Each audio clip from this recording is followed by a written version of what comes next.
Aquele livramento, eu sei, foi tua mão. Aquela porta fechada, eu sei, foi o teu não. Aquela noite que eu passei chorando e de manhã eu acordei cantando. Em tudo isso eu sei, de mim estás cuidando. Se for necessário, atrasa o horário, muda o relógio, confio em ti. Se for pra doer, eu consigo entender que tudo tem um propósito. Só posso agradecer pelo sim, pelo não, por minha vida, pelo Pai.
Olá, graça e paz, boa noite a todos. Estamos retornando para darmos continuidade ao 4º dia do 6º módulo Combatendo a Ansiedade, com o tema principal Vencendo os Temores da Alma.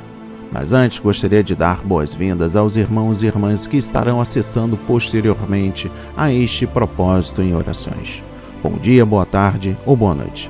Não sei exatamente o horário do clique, mas eu creio poderosamente que há de edificar a sua vida, que há de restaurar a sua fé, sua confiança naquele que é fiel para cumprir aquilo que prometeu, que há de nos capacitar para vencermos o gigante que habita dentro de nós, que se chama ansiedade. Você é uma pessoa ansiosa? Vive se remoendo por dentro? A palavra ansiedade na língua grega significa estrangulamento. Ansiedade é apertar o pescoço, tirar o oxigênio, sufocar. Ansiedade é o mal mais democrático do século, pois atinge grandes e pequenos, pobres e ricos, doutores e iletrados, religiosos e ateus. Esta campanha tem dicas importantes para vencer a ansiedade. E o tema do 4º dia é calma. Jesus está no controle. No livro de Mateus, capítulo 14, versículo 27, a palavra diz: Mas Jesus imediatamente lhe disse: Tende bom ânimo, sou eu, não temais. As tempestades da vida muitas vezes são inevitáveis, imprevisíveis e inadministráveis. Chegam de súbito e nem sempre conseguimos triunfar sobre elas. As tempestades revelam nossa impotência e assolam a nossa alma com muitos temores. Os discípulos de Jesus estavam no meio da tempestade, no agitado mar da Galileia, assustados pelo medo. As ondas açoitavam implacavelmente o barco deles e o naufrágio parecia ser o desfecho inevitável dessa tragédia. Quando a esperança de salvamento já se havia dissipado, depois das 3 horas da madrugada, Jesus foi ao encontro deles andando sobre o mar revolto. Ao verem-no, mais assombrados ficaram e, tomados de medo, gritaram: É um fantasma! Jesus, porém, lhes disse: Tenham bom ânimo, sou eu, não tenham medo. Jesus vislumbrou uma tempestade mais avassaladora dentro deles do que fora deles. O maior problema deles não era a circunstância, mas o sentimento. Jesus os liberta do medo com a sua presença e com a sua palavra, mas os liberta das circunstâncias tempestuosas, caminhando sobre as águas. Jesus estava mostrando que as ondas que conspiravam contra os seus discípulos estavam literalmente debaixo dos seus pés. Jesus é maior do que os nossos problemas. Por isso não precisamos ter medo, pois Jesus está no controle. No livro de Marcos, capítulo 14, versículos 22 a 33, a palavra diz: E enquanto comiam, tomou Jesus um pão e, abençoando-o, partiu e lhes deu, dizendo: Tomai isto, é o meu corpo. E a seguir, tomou Jesus um cálice, e tendo dado graças, o deu aos seus discípulos, e todos beberam dele. E então lhes disse: Isto é o meu sangue, o sangue da nova aliança, derramado em favor de muitos. Em verdade vos digo que jamais beberei do fruto da videira, até aquele dia em que o hei de beber novo no reino de Deus. Tendo cantado um hino, saíram para o Monte das Oliveiras. Pedro é avisado. Então lhes disse Jesus: Tendo vós vos escandalizareis, porque está escrito: Ferirei o pastor e as ovelhas ficarão dispersas. Mas depois da minha ressurreição irei adiante de vós para a Galiléia. Disse-lhe Pedro ainda que todos se escandalizarem, eu jamais. Respondeu-lhe Jesus: Em verdade te digo que, nesta noite, antes que 2 vezes cante um galo, tu me negarás 3 vezes. Mas ele insistia com mais veemência: ainda que me seja necessário morrer contigo, de nenhum modo te negarei. Assim disseram todos. Jesus no Getsêmani. Então foram a um lugar chamado Getsêmani. Ali chegados, disse Jesus a seus discípulos: assentai-vos aqui, enquanto eu vou orar. E levando consigo Pedro, Tiago e João, começou a sentir-se tomado de pavor e de angústia. Meus irmãos e minhas irmãs, o que podemos aprender neste contexto desta noite? Em nossa trajetória nessa vida, enfrentamos, em determinados momentos, ventos e tempestades, arrasadores, situações inesperadas que ultrapassam nossa capacidade e nossa força. Não importa se é um doutor formado na melhor universidade ou se você é uma pessoa humilde que não teve oportunidades de estudar. Não importa se você é rico ou pobre, se é empregado ou patrão, se é capacitado ou não. Quando o vento contrário nos atinge, esses rótulos da sociedade deixam de existir e a situação torna-se insuportável. A pergunta aqui é: o que fazer para vencer os ventos contrários? Como agir diante das adversidades da vida? Veremos neste contexto o exemplo deixado pelos discípulos no Mar da Galileia e aprenderemos como superar os momentos adversos que atingem cada um de nós. Primeiro, esteja enquadrado na vontade de Deus. Se lermos atentamente o versículo 22 de Mateus 14, percebemos que os discípulos não estavam no Mar da Galileia à toa. Em Mateus 14, 22 diz: logo em seguida ordenou Jesus que os seus discípulos entrassem no barco e fosse adiante para o outro lado, enquanto ele despedia a multidão. Os discípulos foram para o mar obedecendo a ordem de Jesus, seguindo assim a vontade do Senhor. Não estavam lá por capricho, nem a passeio, mas tinham uma ordem para cumprir. Dessa maneira aprendemos o primeiro ensinamento para quem quer vencer os ventos contrários. Enquadre-se na vontade do Senhor, obedeça às suas ordens.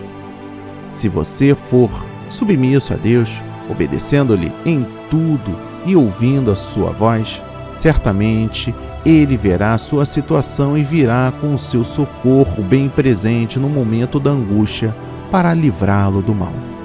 O Senhor não quer sacrifícios dos homens, mas obediência. Veja a resposta do profeta Samuel para Saul quando este tentava justificar-se de sua desobediência aos mandados de Deus. Porém, Samuel respondeu: tem o Senhor tentado prazer em holocaustos e sacrifícios, como em que se obedeça sua palavra? Obedecer é melhor do que sacrificar, e atender melhor é do que a gordura de um carneiro. 1 Samuel 15, versículo 22.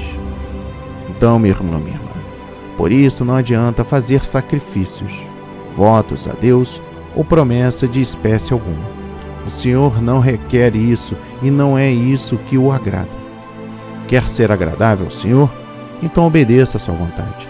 Submeta-se a Cristo e você verá a recompensa que o bom servo recebe de seu Senhor. No livro de Mateus, capítulo 25, versículo 21, a palavra diz: e o seu Senhor lhe disse: bem está, servo bom e fiel. Sobre o pouco foste fiel, sobre o muito te colocarei. Entra no gozo do teu Senhor.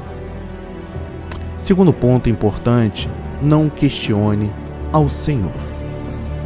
Na mesma narrativa, em Marcos capítulo 6, versículo 31 e 32, vemos que Jesus, ao receber os discípulos, pois havia enviado os 12 de 2 em 2 pelas cidades para anunciar as boas novas do reino dos céus, pretendia levá-los para um lugar deserto, a fim de que eles se alimentassem e descansassem.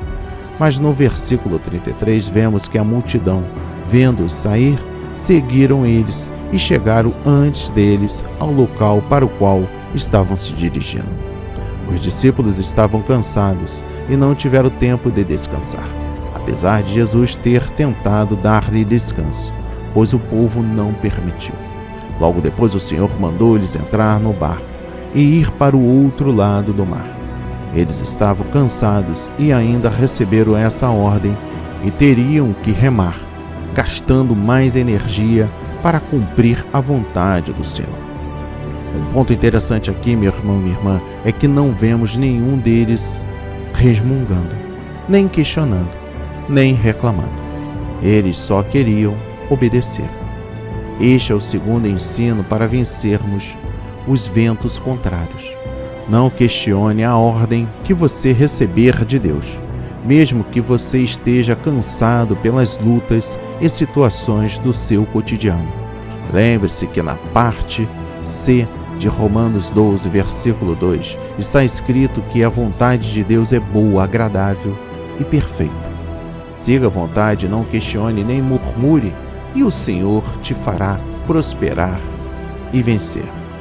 No livro de Salmos, capítulo 37, versículo 5, a palavra diz: entrega o teu caminho ao Senhor, confia nele e ele tudo fará. Terceiro ponto importante: não desista, lute. Os discípulos de Jesus, nesta passagem que lemos, nos dão um grande exemplo acerca de perseverança e luta. Quando lemos novamente a passagem em Mateus capítulo 14, versículo 23 e 24, vemos que, ao cair da tarde, Jesus estava sozinho no monte, orando, e o barco já estava no meio do mar, açoitado pelas ondas, porque o vento era contrário. Para compreendermos a lição de perseverança que os discípulos nos dão, você deve saber algumas coisas sobre o mar da Galileia e a contagem de tempo naquela época. Primeiro, apesar do nome muitas vezes ser dado como o Mar da Galileia, na verdade se trata de um lago com aproximadamente 20 quilômetros de comprimento por 13 quilômetros de largura, que muitas vezes era açoitado por fortes ventos e tempestades. Vemos que, ao cair da tarde, os discípulos já estavam no meio do mar, sofrendo com os ventos contrários. Ao cair da tarde, para os judeus, indica o fim do dia e princípio da noite, corresponde ao horário das 18 horas. A noite e o dia, para os judeus, são divididos em 12 horas, de forma que o nascer ao pôr do sol é contado 12 frações de tempo, e o mesmo para a noite. Neste caso da noite, os judeus contavam como vigílias de 4 horas cada, existindo assim 3 vigílias, e os romanos contavam 4 vigílias de 3 horas. Os autores dos evangelhos fizeram uso da vigília romana para indicar o tempo que os discípulos ficaram no mar. Assim, no versículo 25, vemos que os discípulos continuavam lutando contra a fúria do vento e já era a 4ª vigília da noite, ou seja, entre 3 e 6 horas da manhã. Eles estavam remando há cerca de 9 horas, sem parar, tentando cumprir a vontade de Jesus e chegar do outro lado. Lembre-se que a extensão desse mar é de 13 quilômetros de largura, e eles não estavam na parte mais larga. Eles estavam remando e remando sem sair do lugar há horas. Continuavam no meio do mar. Suas forças certamente estavam acabando. Eles eram homens acostumados com o mar. Eram pescadores. Tinham experiência nessa área, técnica para enfrentar ventos e ondas impetuosas. Mas apesar de tudo isso, não estava conseguindo vencer a situação. Talvez seja exatamente isso que você esteja enfrentando hoje, uma situação incontrolável, que foge da sua capacidade de solucionar. Talvez você já tenha usado todos os recursos, toda a sua experiência e conhecimento sem resultado nenhum. Suas forças, assim como os discípulos, podem estar acabando, mas não pare de lutar. Faça como exemplo dos discípulos, lute, persevere, aguente firme, esforce-se ao máximo, porque o Senhor virá em teu auxílio. Ele vai te ajudar nessa situação, creia e persevere. Não desista, pois não há vento nem tempestade que possa impedir o Senhor de te abençoar. Ele está vendo o seu esforço, a sua luta, porque nada passa despercebido aos olhos do Senhor.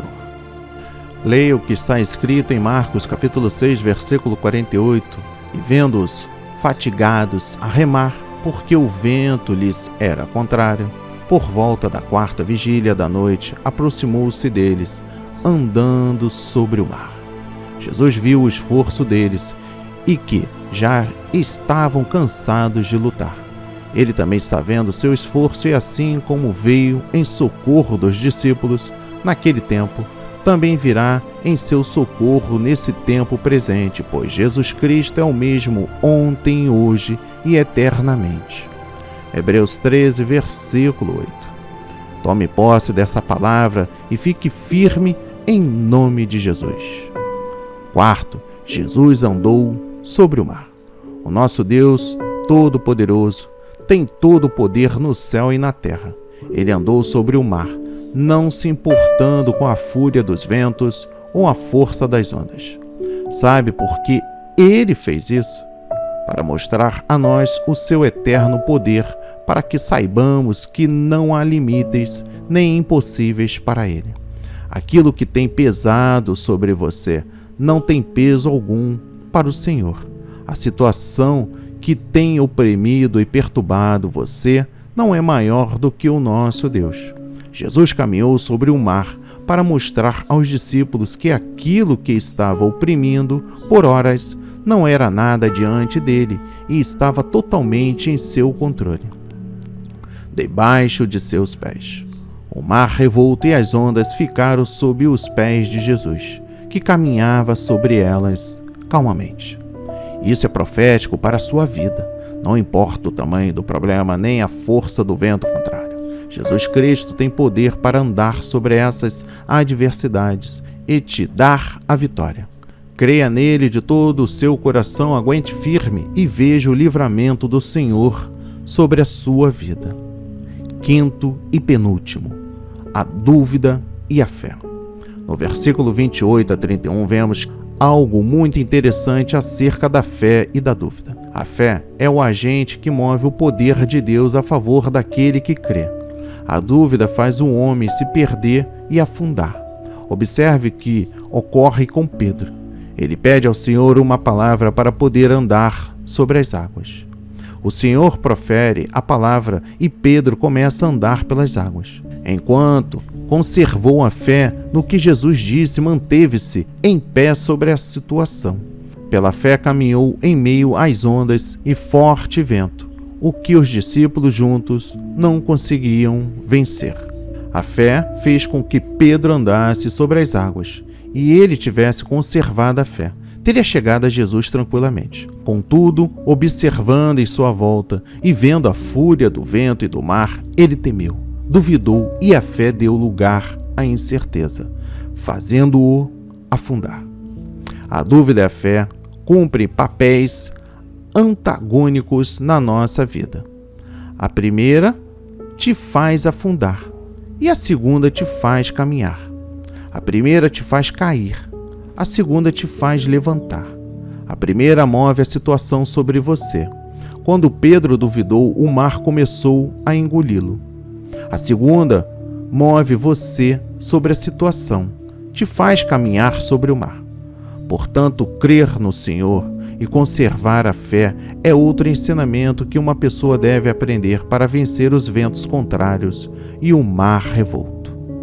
Sexto e último ponto importante, o vento cessa quando Jesus entra no barco.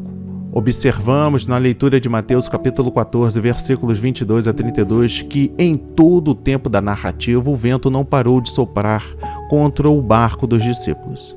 Eles remam por cerca de 9 horas e o vento estava soprando. Jesus começa a caminhar sobre as águas e o vento não cessou.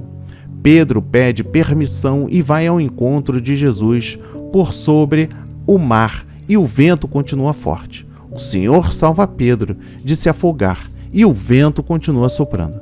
Somente no versículo 32, quando Jesus entra no barco, o vento cessou. Sabe qual é o ensinamento em tudo isso? O ensino é que não importa quanto você lute, nem quanto se esforce, o vento na sua vida só vai cessar se Jesus puder entrar no seu barco. Tudo o que dissemos aqui, obediência ao mandamento, não questionar as ordens recebidas, perseverança, ter fé, somente terá resultado contra os ventos contrários se Jesus entrar no barco da sua vida. Portanto, meu irmão, minha irmã, se você está enfrentando um vento contrário, se você esforçou-se e lutou, mas não conseguiu sair dessa situação, não perca mais tempo. Entregue o controle do seu barco a Jesus, convide-o para entrar em sua vida. Somente assim o vento que te castiga até agora irá cessar e você poderá chegar ao outro lado. Se você ainda não entregou a sua vida a Jesus Cristo, confessando como o único e suficiente Senhor e Salvador, ou se você está caído, afastado do Evangelho, venha para os braços do Pai hoje. Entregue a sua vida a Ele, confesse os seus pecados, confie nele e então verá o rumo da embarcação mudar. Sua vida não será mais a mesma e as bênçãos do Senhor serão derramadas sobre você.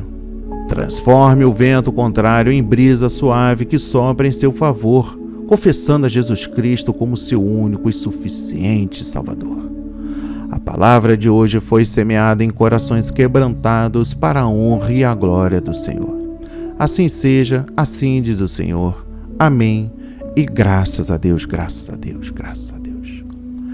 Pai amado, bendito, Pai celestial, Pai de todas as nações.